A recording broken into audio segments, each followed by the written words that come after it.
The afternoon light filtered softly through the hospital room window as Sarah Collins adjusted the pillow behind Eleanor Whitmore's head, her movements gentle and practiced after 3 years of working as a care aide.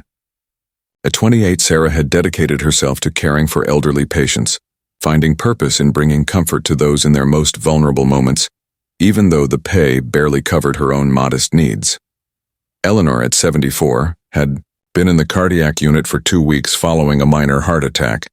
Despite her elegant appearance and the quality of her private room, she had received few visitors, and Sarah had noticed the loneliness that seemed to settle over the older woman during the long hospital days. "How are you feeling today, Mrs. Whitmore?" Sarah asked, checking the water pitcher and straightening the blankets with the careful attention she gave to every patient. "Better, dear, thank you," Eleanor replied, her voice still weak but warm. "You know, Sarah, you do not have to fuss over me so much. I know you have other patients who need your attention." Sarah smiled as she settled into the chair beside Eleanor's bed, a moment of rest that technically was not part of her duties, but had become part of her routine with patients who needed companionship as much as medical care. "Mrs. Whitmore, taking care of you is not fussing. It is my job, and honestly, it is the part of my job I like best," Sarah said, taking Eleanor's hand in hers. "Besides, I enjoy our conversations. You have such interesting stories about your life."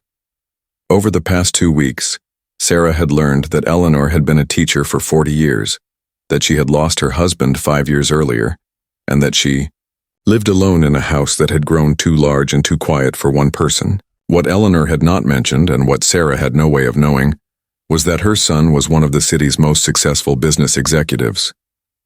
"Sarah, may I ask you something?" Eleanor said, studying the young woman's face with the careful attention of someone who had spent decades observing people. "Of course. You work such long hours here, and I know the pay is not generous. Do you have family to support? Children?" Sarah's expression grew thoughtful. "No children yet. I live alone in a small apartment, and I do have some student loan debt from my nursing program. But I chose this work because I believe it matters. Taking care of people when they are frightened or in pain, that feels important to me." Eleanor felt her chest tighten with emotion as she recognized the genuine compassion in Sarah's words. "You remind me of the best teachers I worked with over the years, people who chose their profession not for money or status, but because they genuinely wanted to help others."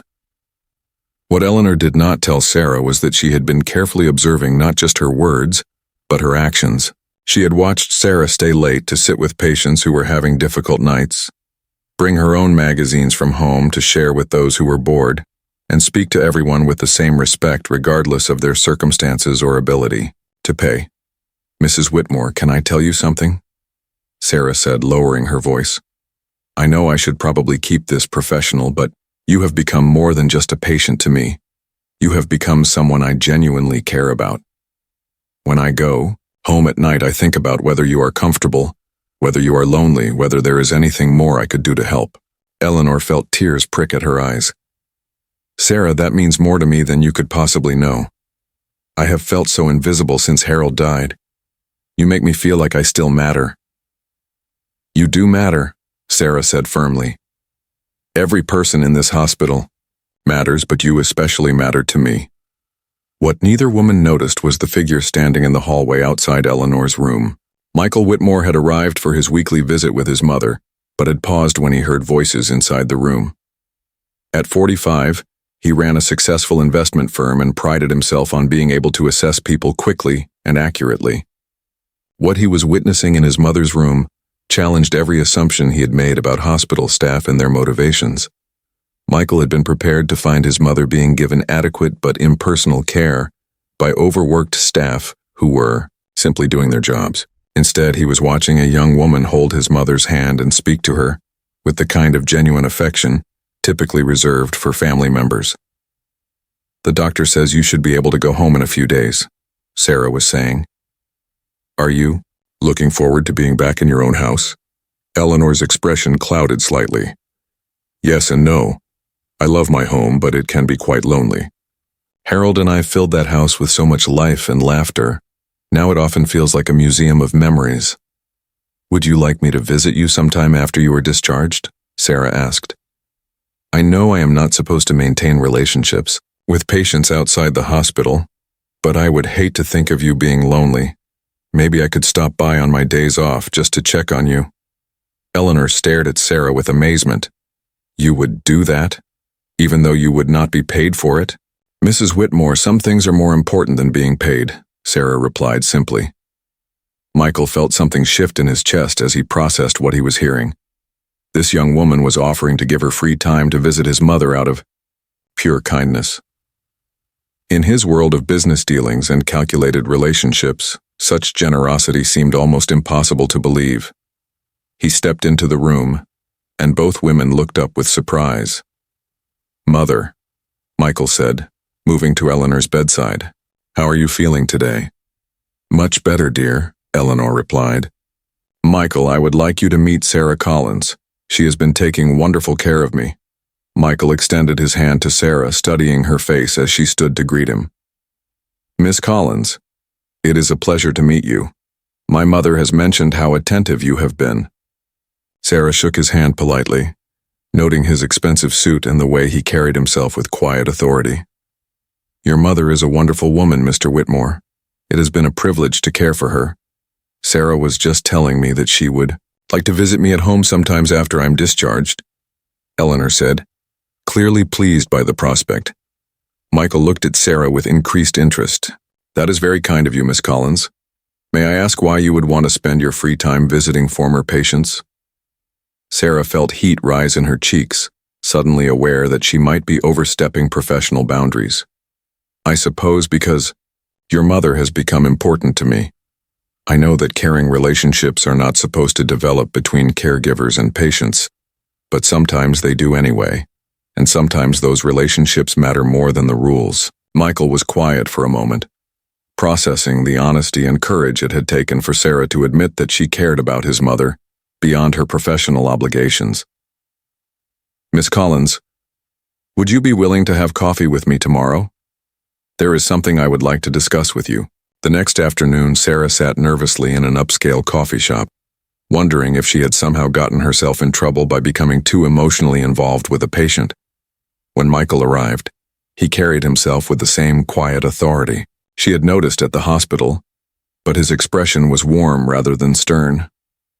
Sarah, I want to thank you for what you have done for my mother, he began. But I also want to apologize to you. Sarah looked at him with confusion. Apologize for what? For not being the son she deserved to have during this hospitalization, Michael replied honestly. I visited her once a week, brought flowers, made sure her medical bills were paid, and told myself I was being a good son. But you did something I failed to do. You made her feel loved. Sarah felt her throat tighten at the emotion in his voice. My mother lost my father 5 years ago, and I have been so focused on my business that I did not realize how lonely she has become, Michael continued. You gave her something I cannot buy with all my money. The feeling that someone genuinely cares about her well-being. Mr. Whitmore, I am sure you care about your mother very much, Sarah said gently. I do, but I have not been showing it in ways that matter to her, Michael admitted.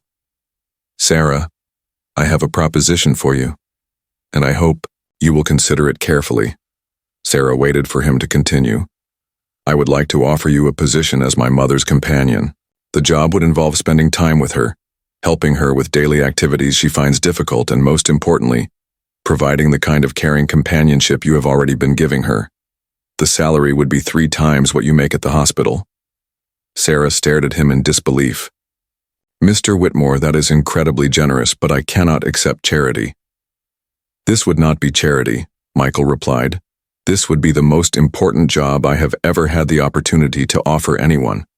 My mother needs someone who sees her as a person worth caring about, not just as a job to be completed. You have already proven that you are exactly that person.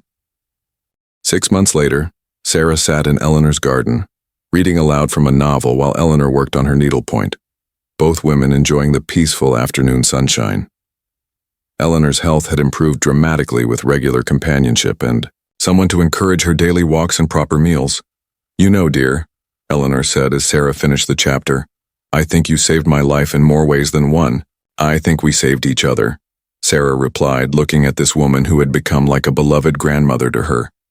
Michael appeared at the garden gate, home early from work, as had become his new habit since realizing how precious his time with his mother was. "How are my two favorite women today?" he asked, settling into a chair beside them. "We are planning a dinner party," Eleanor announced. "Sarah thinks I should start entertaining again, and I think she is right. This house needs laughter in it again." Michael smiled, watching his mother display more energy and joy than she had shown in years. "I think that sounds wonderful, and I think Sarah deserves all the credit for reminding us both what is truly important in life. Sometimes the most valuable gifts we can give or receive have nothing to do with money, and everything to do with the simple recognition that every person deserves to be seen, valued, and loved for who they are, rather than what they can provide in return."